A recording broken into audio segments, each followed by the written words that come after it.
Hey, y'all. Welcome to day 5 of the Visibility Challenge with Convos with Bree. I am Bree, obviously, and I started this 365-day visibility challenge so that I could really see who I could become in a year's time if I face my fear of visibility. And today, I want to share a little story about how other people's perception can really influence our perception of self. One time, a few years back, Marco is my person. We have been together this is year 7 that we have been together, and we have been friends for like long, long time. But we had a really big scare when we got on the road. We sold our house, we purchased an RV, and we set out on the road so that we could try to heal more deeply these pieces of our life that just couldn't seem to heal while we were home. And it's so funny because we hit the road so that we could get some space from the negativity. And when we first hit the road, that negativity just seemed to amplify. It was crazy. I did not expect it at all. And the people that we loved so much that made it so hard for us to leave just missed us a lot. And it made everything early days on the road feel very conflicting. We wanted to be home, but we needed to heal. And for me personally, I don't want to talk too much about Marco's experience because that is his own. But for me, I had gone through a devastating loss in 2016. My boyfriend before Marco and my longtime friend, I'm talking longtime friend, one of my favorite people on the planet, died unexpectedly before he was even 30. And I never saw it coming. It was a really, really hard time. And I don't want to get into all of it right now because it is a bigger story. It's its own story. I have been trying for 10 years to write this story, to speak on it, to explain the impact that he had on my life. And it's been so challenging because nothing seems to really do that story justice. But today, the most important part to know is that I didn't have very many safe spaces after he died. There was a lot of assumptions and a lot of negative behind my back talk. And there were people who I thought were in my corner the same way that I was for them, and they weren't at all. And their true colors showed in really hurtful ways. And it took me a really long time to even be okay with talking about that in any form because it genuinely it it broke my heart in a time where I didn't think that my heart could possibly break anymore. And for almost 4 years, I completely lost myself. Um, I knew the morning that it happened that he was gone before I knew what was happening. My whole body responded. I've never to this day felt like that before or after that. It was its own thing. And I didn't just lose him. Before I even knew what happened, I knew I had lost myself. I lost a part of myself that I knew I would never get back. And I didn't. I did come back to life and I found myself in new ways, but that version of myself was gone forever. And Looking around, I'll never forget there was an event that happened shortly after for some of my very best friends, and I just felt like I had to be there. But I was so checked out, and I wasn't even myself anymore. I can't explain fully how weird it is to be walking around on Earth feeling like everything looks the same. Everything should be the same. They talk the same. They sound the same. They expected me to be the same, but I had no feeling on the inside of my body other than heartache and grief, depression, loss. Like, I couldn't feel happy at all. I couldn't, no matter what I did, I couldn't pull any emotion that wasn't grief. And when I wasn't feeling those feelings, I couldn't feel anything. I'm talking anything. I went in and I got this tattoo right here. It says, "You're my favorite." And it's a sound wave of his laugh. And I couldn't even feel this tattoo going on my body. The little bit that I could feel, I was so grateful because I just needed to feel something. And I couldn't talk to anyone about it. All my relationships changed. Nobody truly understood the way that I was processing everything. The rug had been completely pulled out from under me. And then I didn't date. I didn't hold hands. I didn't anything. I felt like I was never going to be ready because every time I still got in my car, I could feel him there. And I could feel his hand in mine. And I could feel his lips on mine. And I could smell him sometimes. And I could dream about him. And it was like I met him in this in-between world. And I could touch him. I could feel him. I could hear him. We were talking about real-time things.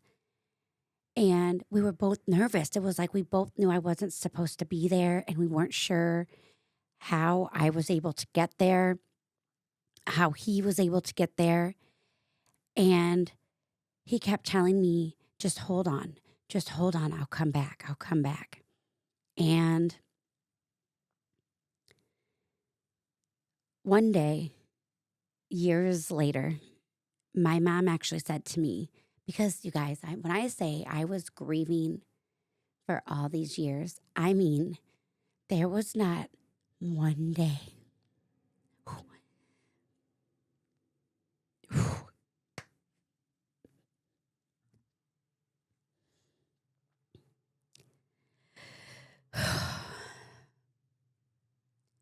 There was not one day that went by that I did not just lose it.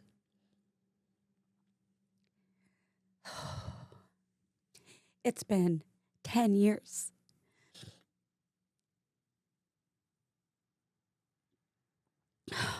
I did not expect to not be able to talk about this.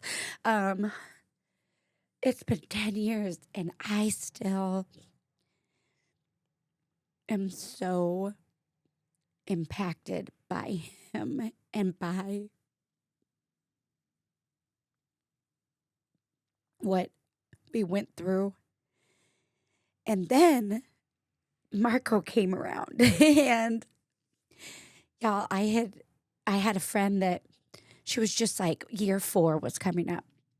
And I always used to tell everybody that by the 3rd year, by year 3, I'll be me again.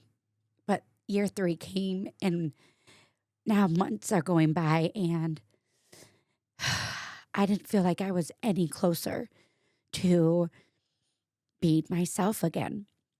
And I just could not see a way out. And then yoga saved my life in a lot of ways. And then Marco came into my life and we had been friends for a very long time. And he just was talking to me as a friend. It was not trying to date me, it wasn't anything. And then we had a really great conversation about everything. And we found out we had the same therapist at one point because my therapist that was helping me deal with death died. Just for me, it was out of the blue completely. So then I was really like, okay, I'm never going to be okay again. Like, this is crazy. And we had a really good conversation about that. And then a few months went by, and my friend had encouraged me to just get on a dating app and try to just get back out there a little bit. She said, if you don't dip your toe, you're never going to get back out there. And so I did. And y'all, dating was the worst. I feel so sorry for anyone that's having dating experiences like I had. It was absolutely crazy. But right as I was about to delete the app, she said, you promised me 1 month. And I had like a few days left or a week. And she was like, you don't have to do anything, but you have to leave it up. Well, Marco and I had been friends for a very long time, and he saw that I was on that app, and he messaged me and said, when can I take you on a date? And I was like, no, no, no, no, no. So he messaged my friends and got them involved. And he's like, I've been trying to date this girl forever. Like, help me go on a date with her. So when we started dating, I did not realize how terrified I was of this happening again. And I didn't know how I could possibly fall in love again, because falling in love made me my most vulnerable. And after he had died, I didn't want to let anyone new into my life. I didn't want to love anything that I could lose. And I already had too many people that I could lose. So one morning, Marco called me at the same time every morning when he was working on this job out of town, and he didn't call me that morning. And I lost it. I'm going to pause this for 1 second. BRB, y'all. Okay, sorry about that. I was not expecting to get so emotional today. So anyway, so Marco really helped me pull this out, because I needed to pull it out, because I had paralyzing amounts of fear around losing him right off the bat. And I really needed a lot of love and a lot of understanding and a lot of patience to help me be okay with this. But I kept telling him that anything could happen, that none of us are actually ever safe. And I have known this since I was young. I have been going through hard things much earlier than a lot of people in my life, and I knew death early. And I knew how you just wake up one day and all of a sudden your entire life and your entire world is different. And I just couldn't imagine going through this twice.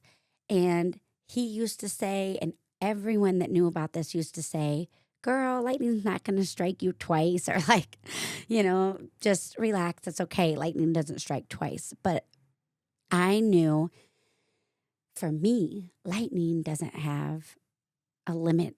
Lightning doesn't have rules. Lightning is nature. And whatever is going to happen will happen. I hated when people said that, because I knew in my soul that safety isn't real. There's a false sense of safety. There is measures you can take to try to be as safe as you can. But it doesn't matter what you do. If it's going to happen, it's going to happen. And nobody could tell me otherwise because my experience already proved that that was true over and over and over again. So then, oh, we're on the road and life is very hard. And the things that he was dealing with were incredibly stressful and taxing on his soul. And I did my best. I did my absolute best to try to provide patience and empathy and understanding. But he just was having such a hard time with it that he couldn't see anything clearly and he couldn't get out of his own way. And he ended up ignoring all advice from everybody when it came to his health. And he let his emotions get the best of him and fester. And he created a storm within his body that led to a moment where he ended up in the hospital in critical condition. And honestly, when we walked into the ER that day, they were trying to send him home. And because of what I had already been through, I refused to leave. And if this would not have happened to me before, the minute they said, he's fine, just go back home, we would have. But I had been through what I had been through before, and I would not leave until they scanned his heart. I was just overwhelmed with this feeling of scan his heart, scan his heart. And so they begrudgingly did so. I'm not even kidding, like rolling their eyes at me, telling me I was over exaggerating, telling me how I'm going to cost him all this money and for something that wasn't even going to show anything. And Marco stepped up and said, hey, her boyfriend died. She's not leaving until you take me back. And then they changed their tune and they took him back. And when they wheeled him back in the room, that nurse was white as a ghost. And he told me that Marco was being airlifted 3 hours away.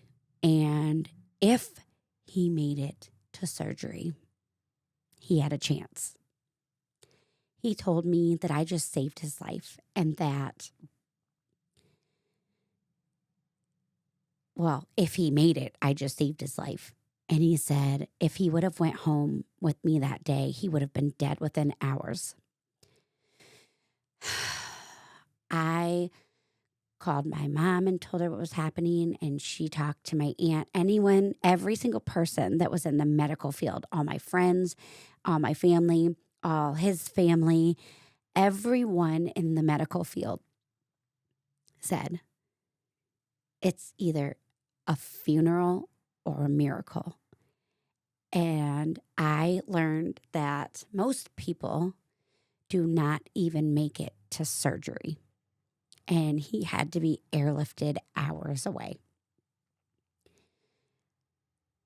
I drove up there to where he was, and we ended up basically living in the ICU for 2 weeks, and he made it. He made it. And I couldn't help but be so grateful because of my experience, because that was ultimately the only reason that he survived. And I'm telling you this story today because I want to talk about something that happened while all of this was happening. I had called anyone that was important to him in his life, and the ones that I could. I didn't call everyone, but I did my best. I was definitely really struggling, and I was driving, so I couldn't do a whole lot. But I let the people know that I could, and there were a few that I found I shouldn't have.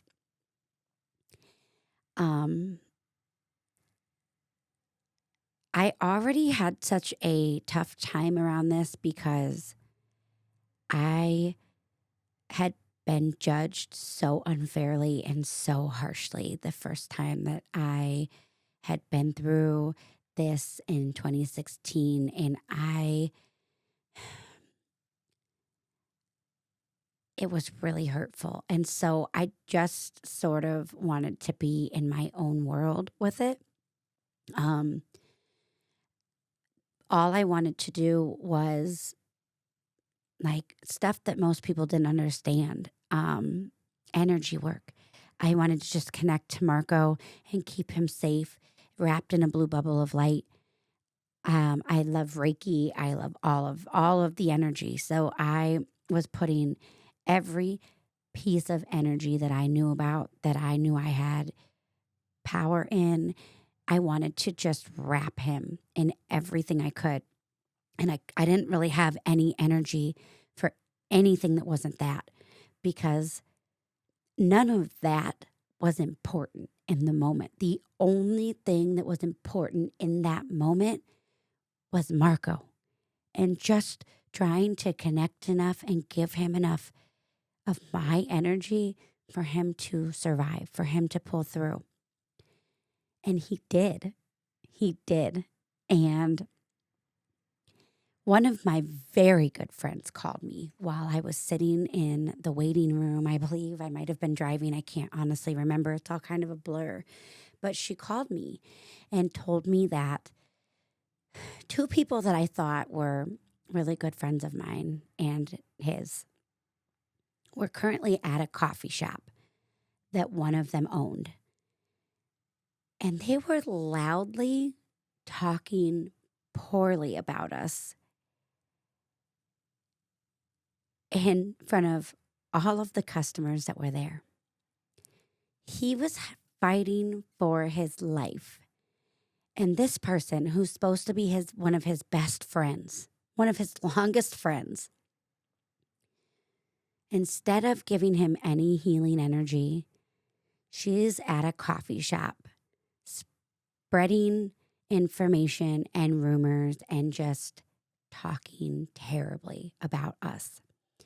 And the owner of the coffee shop started laughing and said that I was so weird, and they're laughing at me because I had told her a story. And this is actually one of my favorite stories, about how one day Marco came out into our backyard and he said that he was going to cut down this tree. We had lived in this house for 2 years, y'all. 2 years. Not one green leaf ever came out on this tree. We thought for sure it was dead. But one day when I was laying out in the yard, I just had this overwhelming message from the good tree, the one that was fully just flourishing in the corner, that said not to kill that tree, not to cut it down, that it was a life source and it was all for something. So I said to that tree, if this tree has any life in it, show me the life. And then it rained for 3 days straight. I'm not even kidding. 3 days of rain. And when the rain stopped on that third day, Marco and I stepped out on our deck, and that dead tree was full of leaves, bright green new leaves. And he looked at me like, oh my God, how did you do this? And I said, it's in the power of the trees. The trees are everything. They're everything.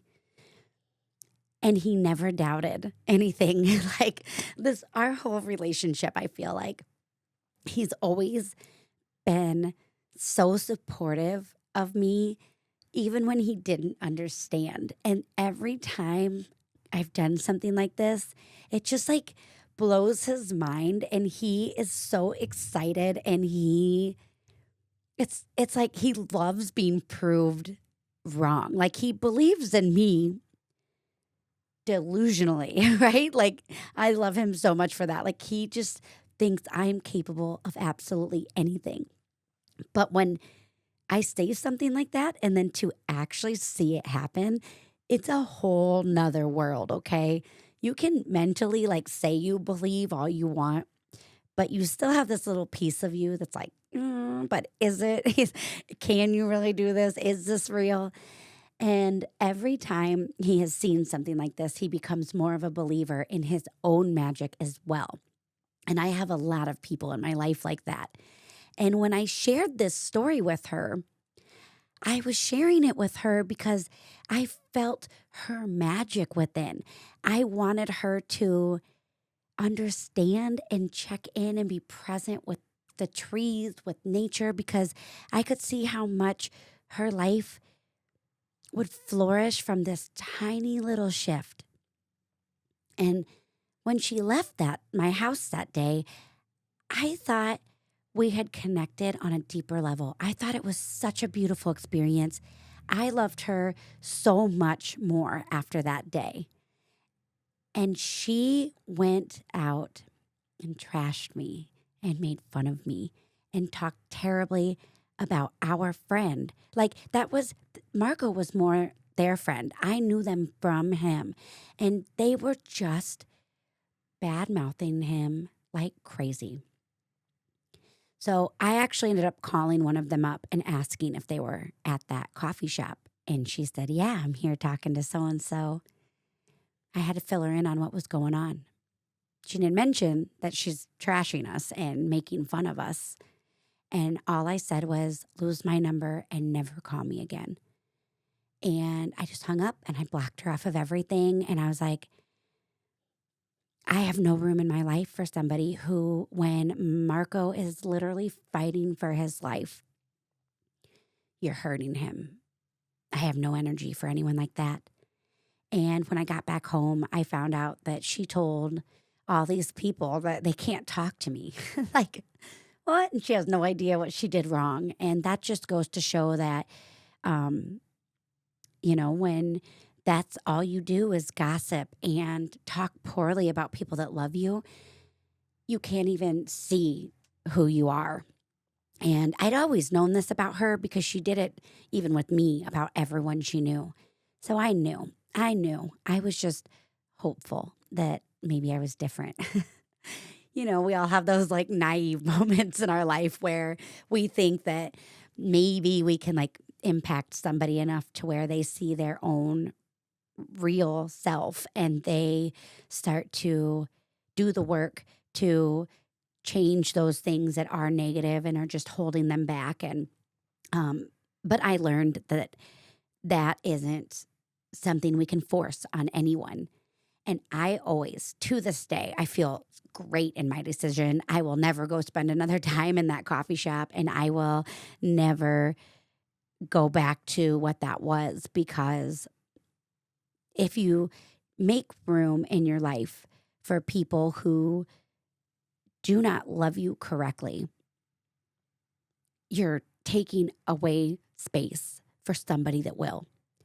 And there is a very big difference between somebody who hurts you and then you can have a building conversation and you can grow from that. And there is a totally different energy between somebody who if you're not in the room, your name is not protected. You are in bad company. I just realized, I realized how many people would do that.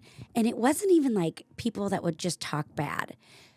And I'm sure all of you have experienced this at some point in your life and I'm guilty of it too, where I've been in a room where somebody was talking poorly about somebody else.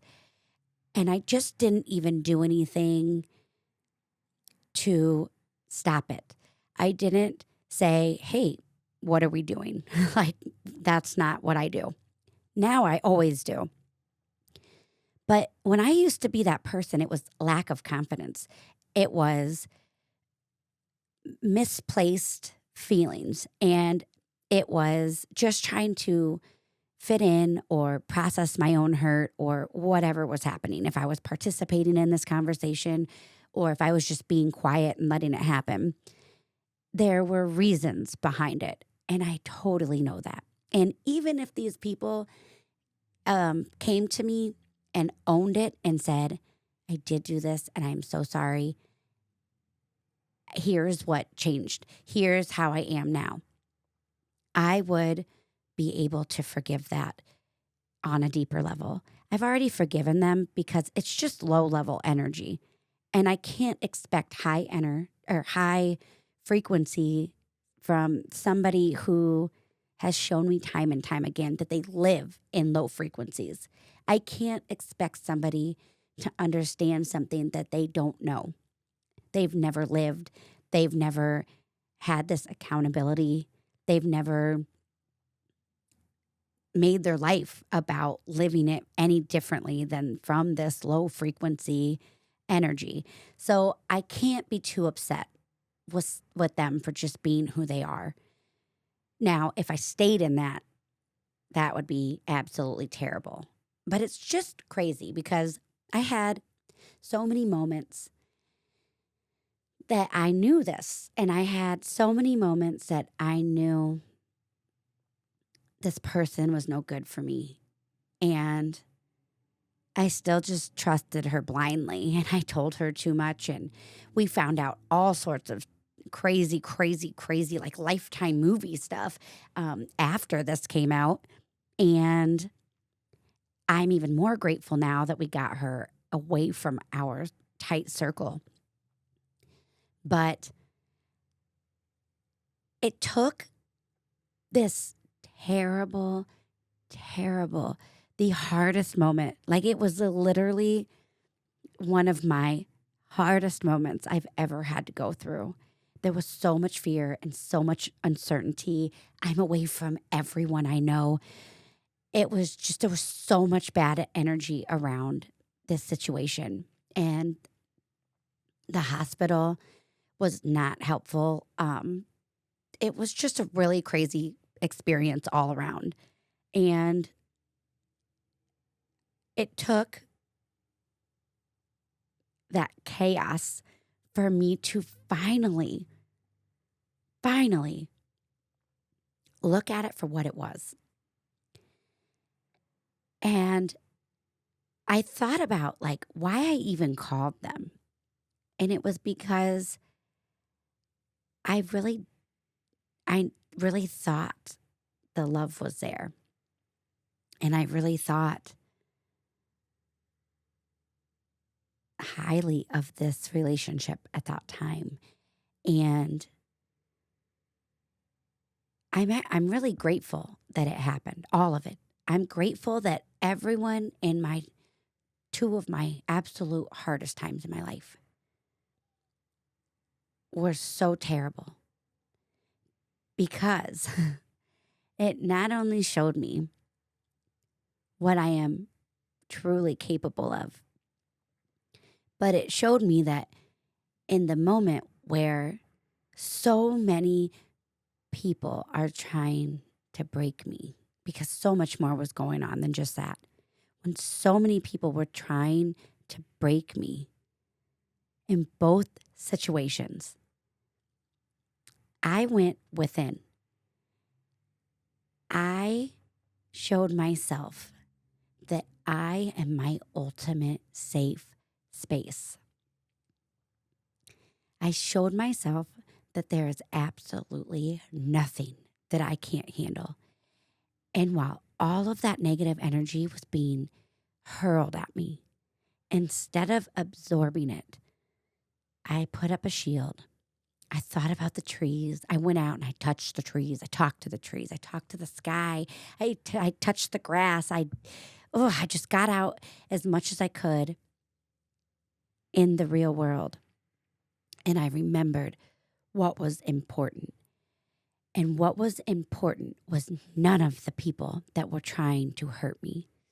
What was important was the people that were loving me through this. And I took all their love and all their light and I amplified my good energy. And I wrapped that man in all the love and all the high level frequencies that I could possibly embody and transfer to him. And he was a miracle.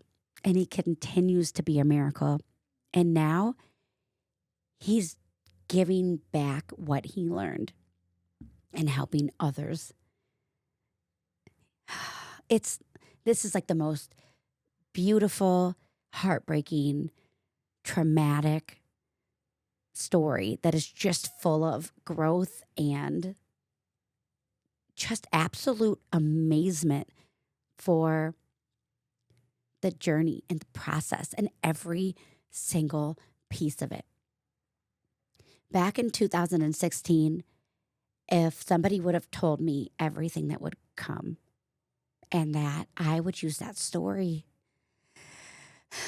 to have the opportunity to write a different ending, I would have never believed you.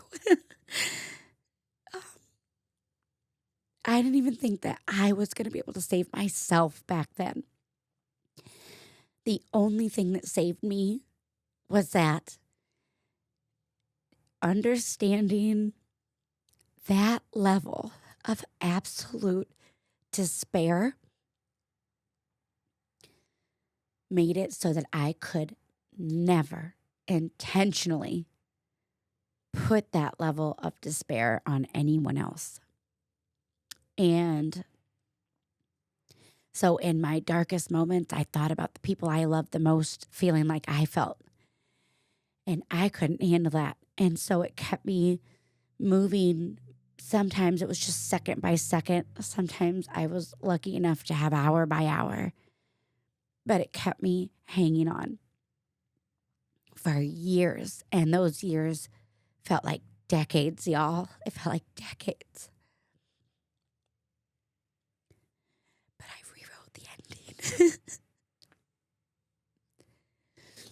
And I'm so confident that he is somewhere wonderful. And the last dream I ever had about him, where he came to me, where we were in this in between, he asked me if I would change it. And everything was so peaceful. And somebody was with him, but I couldn't see who it was. They were off in the distance, and I knew Marco was off in the distance with them. And we were just having this moment outside. We were sitting in these chairs, and I said no. And he laughed, and he said, good, because I wouldn't either. And that day, it was like we both understood that cheese and rice.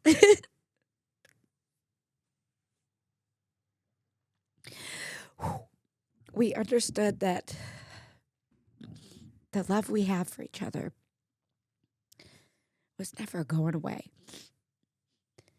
But we were right where we needed to be. And it reminded me that the other side is not as far away as it seems. And although it's different than what we know, and we wish we could still have them physically here,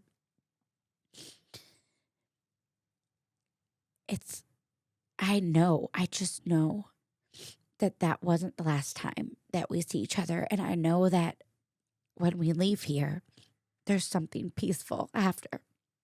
And I genuinely believe that wherever we leave from this life, we leave with the lessons we've learned, with the action that we've put into place. We leave where we are. And so if the focus is just on finding the lesson in everything, finding the empathy, the love, the gratitude for even the hardest stories, that is where we thrive. That is where we get more peace wherever we go after this. I'm sure of it. I'm absolutely sure of it. And so now I'm just I am so grateful to every single player in this story. And now I'm finally at this place where when I think back about it, I don't have this hurt. I don't have this pain around it. I feel sorry for everyone that is hurting so desperately that they have to hurt somebody else. And I don't feel envious of that at all. I wish that there was something that I could do to help them. But I also recognize that not everyone is for me and I'm not for everyone. It's just if they're meant to, they will. And I don't have to feel responsible for anyone else's healing. I just have to take these things that have happened and be honest about them and transparent about how much they did hurt and how much they did impact where I was at that time so that I can let it off of me. And I'm telling this story. It's kind of a weird way to tell it. I feel like I was a little all over with it, but none of this is scripted. All of this is just from the heart. And every piece of it taught me how to let go and how to find gratitude and empathy for even the worst parts of this story. And I share that so that you can take places in your story that felt like this. You can take things in your own life that someone has hurt you by things that they have done or said. And instead of holding all the pain and all the hurt, you can either have a conversation with them that builds your relationship or makes it clear that that relationship is not for you in this moment and you can take some space, but ultimately you can find a way to let it go. And in sharing some of the worst times in my life and sharing just these little side stories of what was happening while I was already going through the worst, hardest times in my life, I still found my way there. And I feel very strongly that if I can do it while my whole world was on fire, you can too. Whether your world is on fire or you're just feeling pieces of this. I just hope that this puts it back into perspective a bit, gives you a different way of looking at it, and shows you that no matter what you are going through, you are not alone. And everything does change, it evolves, and it surprises you how beautifully the story can roll out, even when you don't have any hope at all that it ever will. The ultimate reminder that nothing meant for you will miss you. And some things are just greater than we could ever understand with these human brains of ours. Whew. Well, y'all, day 5, thanks for letting me fall apart a little on here. And thank you for letting me share something that is so vulnerable and so close to me and such a huge part of who I am and where I come from. And I really hope this did something for you. And if it did, please, please, please share. I love it. It lights me up. So let's have a beautiful day, y'all. Thanks for being here.